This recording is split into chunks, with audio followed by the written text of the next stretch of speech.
India नदियों का देश है, लेकिन एक नदी सबसे अलग है, गंगा। हिमालय से लेकर बंगाल की खाड़ी तक ये बहती है, लाखों लोगों की लाइफलाइन। हिंदुओं के लिए ये सिर्फ नदी नहीं है, ये देवी गंगा है, खुद में एक देवी। इसका पानी सिर्फ पानी नहीं है, ये गंगा जल है, पवित्र और प्यूरिफाइंग। इसके किनारे जिंदगी से भरे हैं, तीर्थयात्री डुबकी लगाते हैं, पुजारी मंत्र पढ़ते हैं, परिवार अपने प्रियजनों की राख बहाते हैं।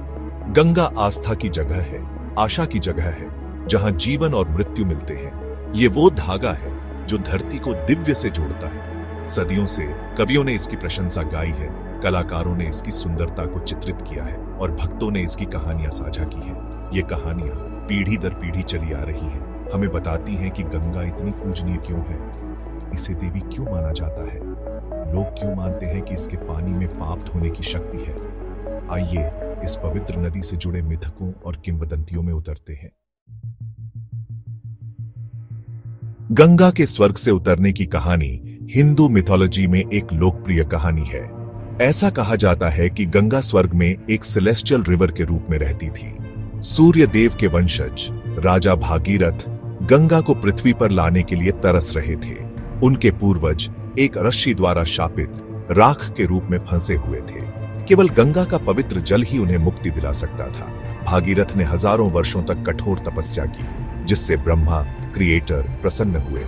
ब्रह्मा गंगा को छोड़ने के लिए सहमत हुए, लेकिन चेतावनी दी कि उनका शक्तिशाली डिसेंट पृथ्वी को चकनाचूर कर सकता है।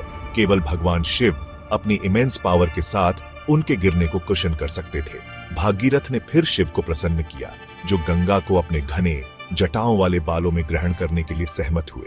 इस प्रकार गंगा स्वर्ग से झरझर नीचे गिरी, शिव के बालों से कषंड और पृथ्वी पर बहने लगी, जिससे भागीरथ के पूर्वजों और पूरी मानवता के लिए जीवन और आशा आई। भागीरथ के पूर्वजों की कहानी गंगा के बारे में एक की बिलीफ पर प्रकाश डालती है। मोक्ष प्रदान करने की उसकी क्षमता, जन्म और मृत्यु के चक्र से मुक्ति।